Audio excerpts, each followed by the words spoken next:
Lorsque l'Esprit du Seigneur m'a amené en Côte d'Ivoire, je vis des militaires.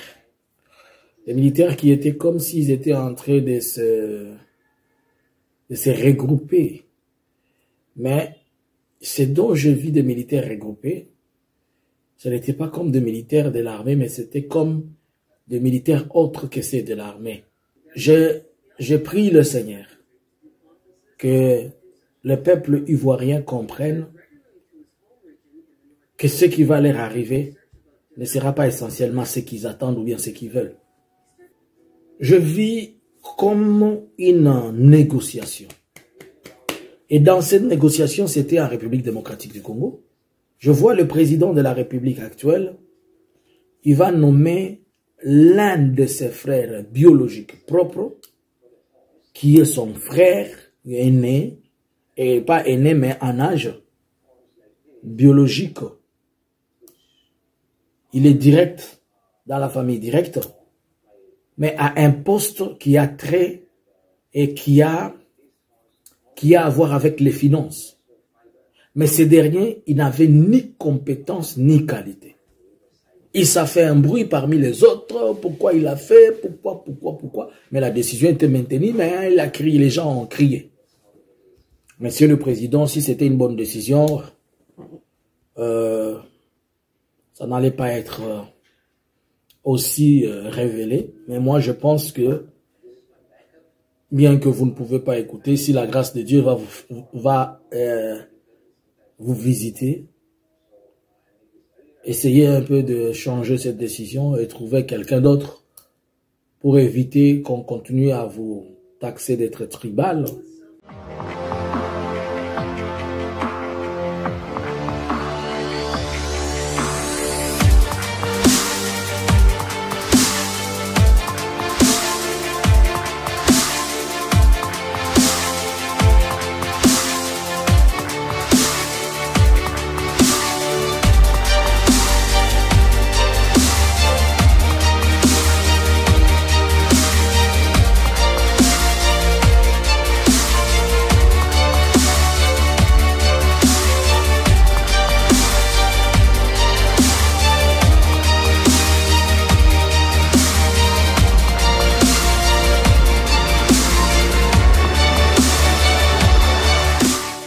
Shalom, shalom peuple de Dieu. Je vous salue de partout où vous êtes en train de me recevoir et où vous êtes en train de m'écouter. Par la grâce de Dieu, c'est moi votre frère, votre ami et votre connaissance que vous connaissez. Je m'appelle Jean-Luc Kamani. Je suis un frère et un ami à vous. Je viens vers vous pour essayer d'échanger quelques 3 ou 4 choses de la part du Seigneur. J'aimerais à ce que, par la grâce de Dieu, que quelqu'un reçoive et qu'il écoute ce que j'ai à lui dire. Prions. Éternel des armées, Dieu d'Abraham, Dieu d'Isaac, Dieu de Jacob, Seigneur, c'est par ta grâce et par ton amour que nous voulons échanger ce message. Je demanderai à ce que tu sois celui qui nous domine, celui qui nous prend par son amour et par sa bonté, que par ta grâce tu puisses être avec nous au nom de Jésus. Amen. Bien-aimés dans le Seigneur, comme vous le savez, chaque fois que l'Éternel a besoin de faire quelque chose, ou bien pas il a besoin de faire quelque chose, chaque fois qu'il va se passer quelque chose, l'Éternel a toujours été là pour rappeler et pour revenir et pour parler avec son peuple. Je veux faire un petit rappel avant de donner les quelques 2 ou 3 messages du jour. Je vais parler de la Côte d'Ivoire, premièrement. L'Esprit du Seigneur m'a amené en Côte d'Ivoire. Et lorsque l'Esprit du Seigneur m'a amené en Côte d'Ivoire, je vis des militaires. Des militaires qui étaient comme s'ils étaient en train de se regrouper.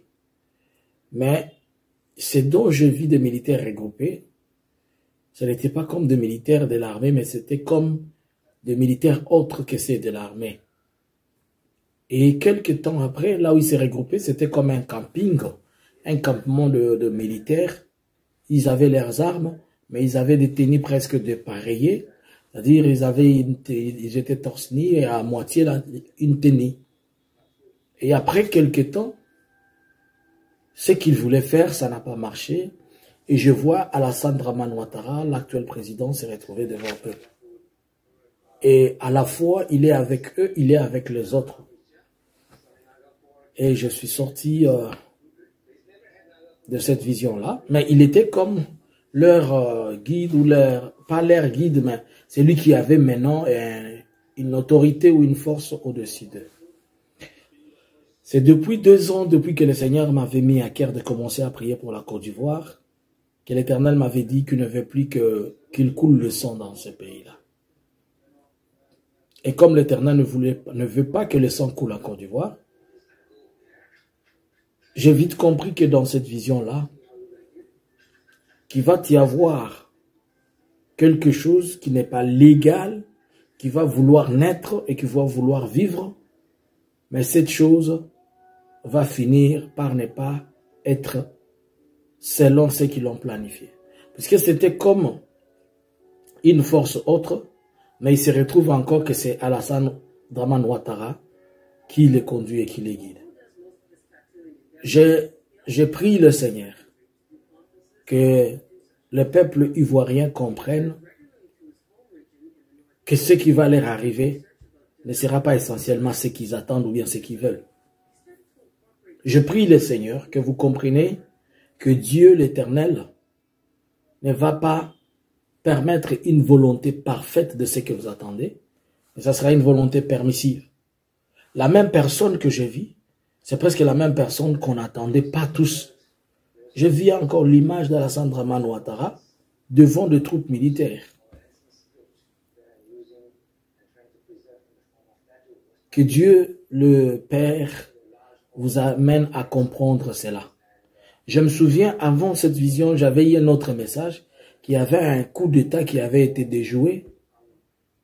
Et j'avais vu le nom d'une femme que j'avais parlé dans le premier message que j'avais donné sur la Côte d'Ivoire. Et je crains que cette chose-là ne vienne encore se retrouver aujourd'hui. Mais bien aimés, je prie pour vous et je vous porte à cœur et que l'Éternel, je prie Seigneur, que ta main de gloire et ta main de grâce soient au-dessus de ce pays, que le sang ne coule pas dans les élections qui sont entendues prochainement en Côte d'Ivoire. Yahweh, si tu penses que la présence de cet homme va faire que le sang ne coule pas, qu'il reste, mais si tu penses que sa présence pourra amener autre chose, fais ta volonté, Seigneur. Que c'est lui que toi tu as choisi, que tu aimerais qu'il conduise ce pays, que c'est là que tu lui donnes le volant de la Côte d'Ivoire. S'il te plaît, Jésus-Christ, épargne ton peuple. Je parle comme un prophète et je parle comme un serviteur de Dieu au nom de Jésus. Amen. Après cela, l'Esprit du Seigneur va me demander de prier pour Alpha Condé. Mais je ne le connais pas. Je suis parti chercher sur Google.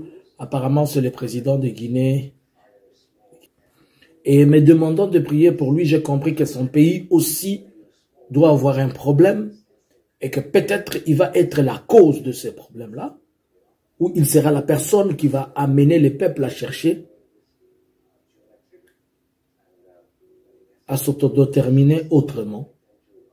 Et j'ai prié le Seigneur que ce vent qui est en train de passer en Afrique, que ce vent n'emporte pas de victimes innocentes au nom de Jésus. Je vis autre chose pour mon pays. Mais avant que je le dise, je vais rappeler quelque chose. Si vous revenez dans le message que j'avais donné au début de cette année à propos de mon pays, je dis que Jésus-Christ était descendu et il a envoyé qu'on aille donner un message à 9 personnes. Mais le 9, il symbolisait à la fois le 9 voisins.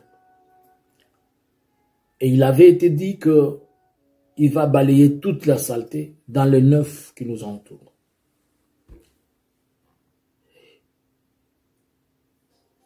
Si vous pouvez avoir l'œil prophétique et comprendre, il y a d'abord parmi les 9 un président qui n'est plus.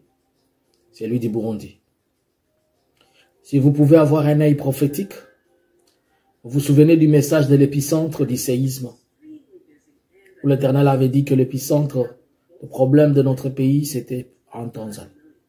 J'attends des rumeurs non confirmées. Si c'est vrai que ce qui a été dit, ça va aller à confirmer le message de l'épicentre du séisme. Il paraît que des grandes sommes d'argent sont chaque fois retenues par la Tanzanie pour payer les militaires et les policiers. L'épicentre du séisme. Je reviens maintenant pour que quelqu'un me comprenne. Là encore, l'Éternel va m'ouvrir les yeux et va m'aider. Je vais voir des amis qui sont en train de glorifier le Seigneur. Mais qui sont-ils? Ce sont des collègues ou bien des amis que je connais dans les systèmes des Nations Unies, à la MONUSCO. Ils sont en train de dire, nous avons été retenus de justesse. Et je vois beaucoup de gens en train de pleurer. Je pose la question, c'est quoi? On dit qu'on a licencié en masse des gens et brutalement sans qu'ils ne soient préparés. En sortant de la vision, j'ai compris que un message que j'avais donné sur l'anaconda qui résistait et qui devait un jour être abattu, j'ai compris que certaines choses sont en train de se mettre en marche. Alors, pour quelle cause les gens peuvent être limogés si brutalement comme ça? Certaines causes peuvent pousser. Un, soit il y a un problème de financement, car la mission de maintien de paix ne dépend que des cotisations des membres de Nations Unies. Et depuis cette année, depuis l'avènement de Donald Trump, des missions de maintien de paix sont en train de traverser des moments compliqués puisque j'ai entendu que depuis presque quelques mois, pour payer le personnel de la MONUSCO, il fallait recourir au Kenya pour avoir des fonds. Et alors, Donald Trump, il paraît qu'il n'est pas content de voir que on est en train de contribuer des millions pour que la paix soit trouvée un peu quelque part dans le monde, mais que cette paix n'est pas donnée. Donc, c'est fort possible que l'on bloque de contributions et qui peuvent constituer à ce que je suis en train de dire, au licenciement de plusieurs personnes. Et si on doit licencier, c'est que la force de la chose, elle est en train de diminuer. Et si souvent, lorsque les missions de maintien de paix vont comme ça, plus tard, ils se retrouvent devenir une agence onisienne. C'est-à-dire, ils changent et deviennent une agence de développement ou une agence, c'est-à-dire un ONG dans les Nations Unies. C'est pour dire, priez le Seigneur que vous êtes que nous sommes en train de prier. Et c'est un signe qui nous montre et qui va toujours continuer à nous montrer que l'Éternel que nous sommes en train de demander, il est en train de faire des choses à la manière de Dieu, pas à la manière des hommes.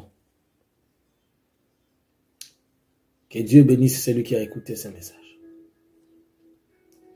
Pour quelle raison? Soit on veut relocaliser la mission ailleurs, ou il y a un autre besoin ailleurs, ou bien on n'a pas besoin de ce personnel, mais la principale, c'est que l'argent, les liquidités. Je vis comme une négociation. Et dans cette négociation, c'était en République démocratique du Congo. C'était comme une négociation pour, je ne sais pas si c'était pour remanier, je ne sais pas si c'était pour certaines postes nouvelles ou comment. Mais ce que je n'ai pas compris dans tout ce que je vis, je vois le président de la République actuelle, il va nommer l'un de ses frères biologiques propres, qui est son frère aîné, et pas aîné mais en âge biologique. Il est direct dans la famille directe, mais à un poste qui a trait et qui a à voir avec les finances. Mais ce dernier, il n'avait ni compétence ni qualité. Il s'est fait un bruit parmi les autres. Pourquoi il a fait? Pourquoi? Mais la décision était maintenue, mais il a crié, les gens ont crié.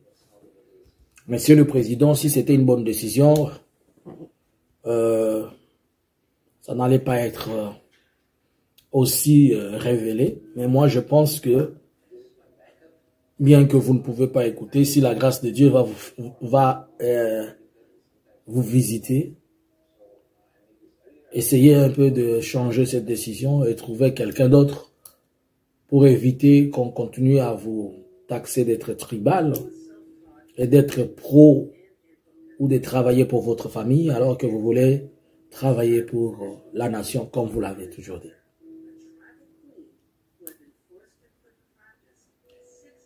Et cela peut conduire à avoir une image qui ne sera pas une image bénissante et pour vous, et pour votre carrière politique, et pour le reste.